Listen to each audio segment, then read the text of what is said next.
আমি আঙুল দিয়ে বলে দিলাম, এই এনসিপিতে যত লোক আছে এই সবাই নেতা থেকে শুরু করে কর্মী পর্যন্ত গত 15 বছরে লেখায় কথায় বলায় হাসিনার বিরুদ্ধে যা বলছে সব যোগ করলে আমি যা বলছি তার অর্ধেক হবে না। ঠিক আছে, কথা বলি, আমি এটা চ্যালেঞ্জ দিলাম, আপনি আসেন। ঠিক আছে, ঠিক আছে, আমি একটু বলতে তার অর্ধেক হবে না। মাসুদ কামাল আমি কি ভাই তখন লিখতেই নেই? আচ্ছা আমি বলি নাই।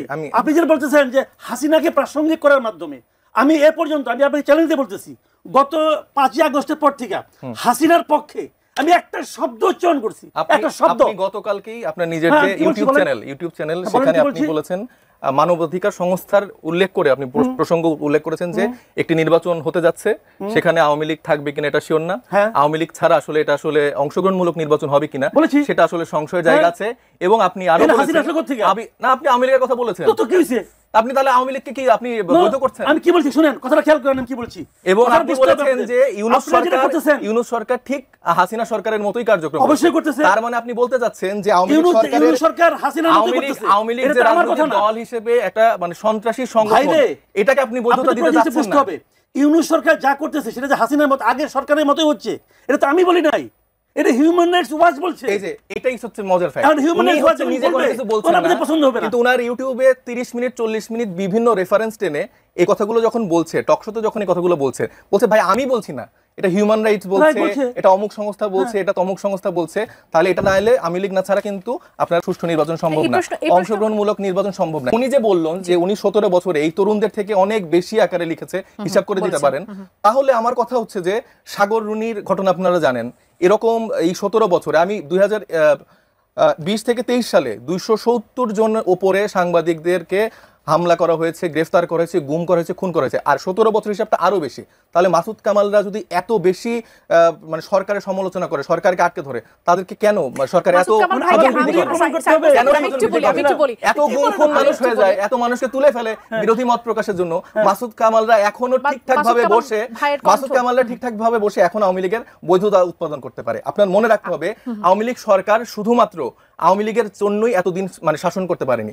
তাদের যেরকম সেনাবাহিনীতে নিজেদের লোক ছিল, সাংবাদিকের মধ্যে নিজে ছিল, প্রত্যেকটা প্রতিষ্ঠানে তারা এরকম মানুষকে মাসুদ কামাল ভাইদের মধ্যে বসিয়ে রেখেছিল, যার জন্য তারা এখন এই সময়টাতে থেকেও অপ্রাসঙ্গিক থাকেও মাসুদ কামালরা তারা তাদেরকে বৈধতা উৎপাদন করতে, এরা সংস্কার করতে যাচ্ছে। এই সংস্কারটা এখন ঝুলে গেছে এই কারণে যে এই সংস্কারের শুরুটাই ঠিক ছিল না, এবং শুরু থেকে আমি বলছিলাম কেন ঠিক ছিল না, এবং শুরু থেকে বললে তো খারাপ হয়ে গেলাম।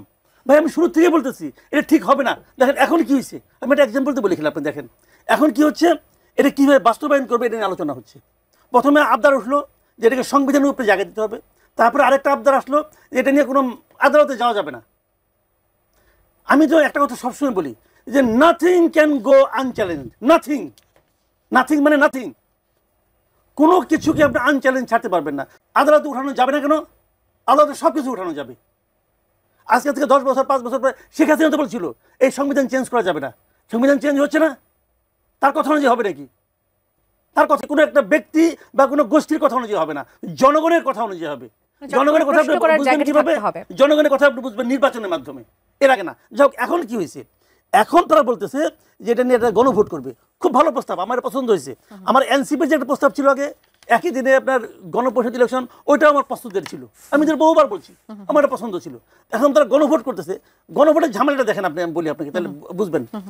এই গণভোটটা কিন্তু প্রথম বিএনপি রাজি ছিল না, তাহলে বিএনপি মনে হয় অনুরোধে ঢেকে গেল, ঠিক আছে আমি গণভোট করবো। কোন দিন করবেন? নির্বাচনের দিন করবেন। আরেকজন বলছে নির্বাচনের আগে হবে। গণভোটটা প্র্যাকটিক্যাল না, এটা আমি বলছি আপনাকে কেন প্র্যাকটিক্যাল না। নির্বাচন যদি হয় এই দেশের মানুষ একই দিনে 2টা ব্যালটে ভোট দিবে, এই ইলেকশন কমিশন একই দিনে 2টাই নির্বাচন নিয়ে রেজাল্ট বের করবে, এটা জটিল হয়ে যাবে।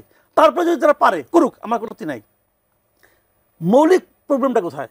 মৌলিক প্রবলেমটা এটা নিয়ে কেউ ভাবতে আসে না যে এইটা তো একটা ফাঁদ, জাস্ট একটা ফাঁদ। ফাঁদটা কীভাবে? যদি গণভোটে না জয়যুক্ত হয়, হতেই পারে, হতে পারে কেন সেটা আমি বলি।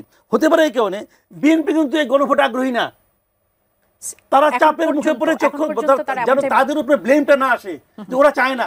এই ব্লেম থেকে বাঁচার জন্য তারা গণভোটে তারা রাজি হয়েছে। কিন্তু এখন যদি বিএনপি থেকে কিছু লোক ভোট দেয় না ভোট, যদি আবার আওয়ামী লীগের কিছু ভোট আছে বাজারে, তাদের প্রার্থীরা কিন্তু ভোট তো আছে, তারা এসে যদি এখানে না ভোট দেয় তখন কি হবে? তখন এই যে এতদিন ধরে যে কাজটা করছে পুরো কাজটাই কিন্তু বাতিল হয়ে যাবে। কারণ গণভোটটা হচ্ছে টোটাল একটা প্যাকেজের মধ্যে। এই প্যাকেজটা বাস্তবায়ন হবে কি হবে না, কেউ ভাবছে এগুলি নিয়ে? আমি যদি বলি আওয়ামী